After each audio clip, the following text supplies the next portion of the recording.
client SEO reporting is a critical part of an SEO campaign, but often is treated as an afterthought and something that we try to do as quickly as possible instead of using it as an opportunity to reinforce the relationship you have with your client and showcase the value of the work that you're doing. So in this video, I'm going to break down the most common mistakes that I see with client reporting, and then I'm going to show an example of how I do reporting and the tools that we use to do that. So to start, we'll focus on some of the common mistakes that I see. The biggest one stems from wanting to do reporting as quickly as possible and put as little resources into reporting as possible. Now, there's a few reasons for that. Sometimes it's we're not charging for reporting, so we're not putting the effort into it as we would with a deliverable we're actually charging for. Other times it's simply not understanding the value that reporting brings. So reporting is not only a great way to reinforce the relationship you have with your client, but it can also be an upsell opportunity and a chance to expand your scope. When you do reporting right, you're able to showcase exactly what's working and what's not working, and then you can make adjustments to your scope to improve results. So using reporting as actually a revenue generating activity and something that not only decreases clients churning, but also can actually lead to upsells is a way to rethink how you're doing reporting and why it's important.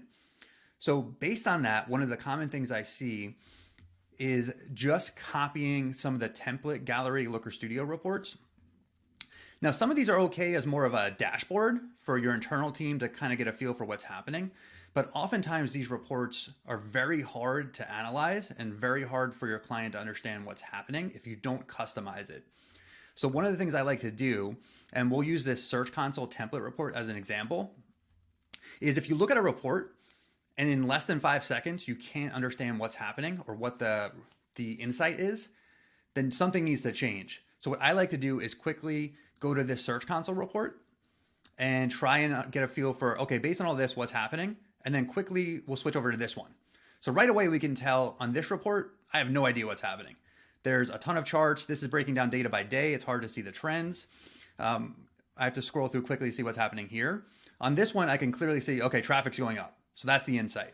Now, having a report and a page in your report, ideally it focuses on one thing, and then each slide of your report focuses on a different thing. So you're kind of building that story and of what's happening versus trying to jam everything onto one page where it's very difficult to understand what should I be looking at and where should I be focusing. So if you send this type of report to a client, that's just this template report with no customization, they're going to have no idea what's happening. You could be doing a great job, but they're not going to know. And they're also going to most likely stop even looking at the reports because they're not getting any value out of it. So what I like to do as an ideal SEO report for clients is build out a custom Looker Studio report and try and simplify the visualization so they're focused on one thing.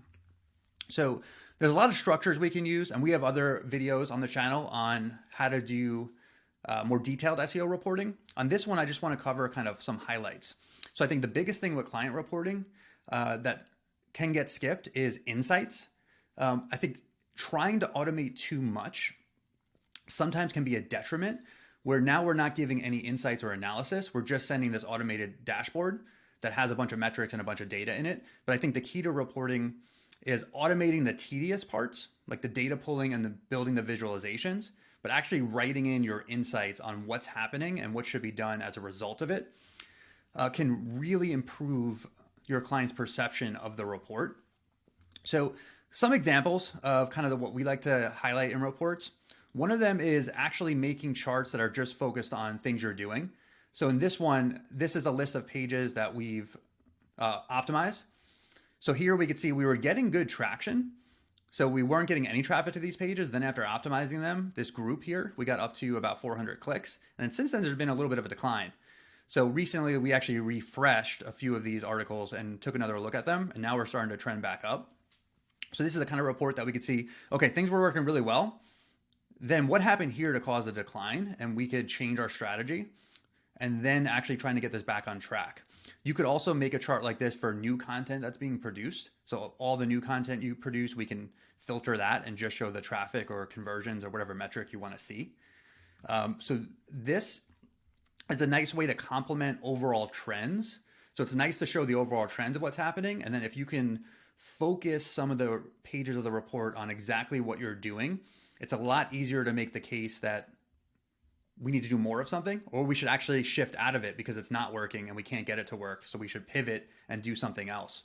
So one of the ways I like to display that as well is this chart. So what this one does is it groups the pages by different tactics that we're doing. So we're creating new content, we're optimizing pages, and we're doing SEO title tag testing. And I can click on each one to see how those tactics are performing as a whole. So in this case, new content production is working really well. We're seeing steady growth. If we go to on-page optimization, we were seeing good growth and we've actually seen a decline. So this either means we need to revisit that strategy, or maybe it doesn't make sense to optimize pages right now. We should focus more on just new content production, maybe link building, maybe other tactics. But this gets us at least thinking on what we need to do next. If we go to SEO title testing, same kind of thing. We saw a really nice run up and then it's kind of plateaued here. So this is worth looking at. Of this data, right now, new content production is working the best. So maybe we should shift some of the budget from these other tactics into this. Or maybe there's a good reason to keep going as we're going because we think we can actually turn this around and get more traffic from these tactics.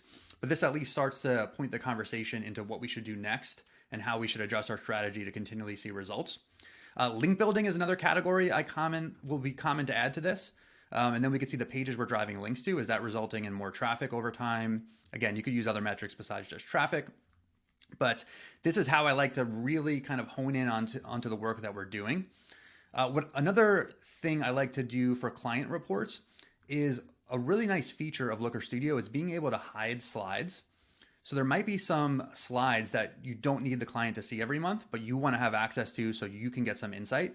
On any slide, you can actually go click on hide in view mode, and that's going to hide the slide. If I go back to view mode here, now we don't see it anymore. I still have access to it in edit mode, but the client doesn't see it in the normal view. So that's important for a couple of reasons. You might want to have a lot of slides in your report, but it's overwhelming to the client. So you only have a few slides that are visible that kind of tell the story of what's happening and make it easy to digest and interpret. And then you still have access to data that can give you additional insights as you're digging through the report. I also like to toggle slides on and off in certain months. So there might be some months where we focus on brand and non-brand traffic and other months where we hide it and don't make it a focus. So again, we're trying to simplify the report, but also focus the client on what's actually driving change and what's showcasing the work we're doing and not overwhelming them with as much data and as much slides as possible. So those are kind of my main tips that we've been implementing over the last 6 months with clients and seeing some good results. Some of the things we like to look at is, are clients getting value out of the reports? Are they actually looking at them and coming to the calls with questions?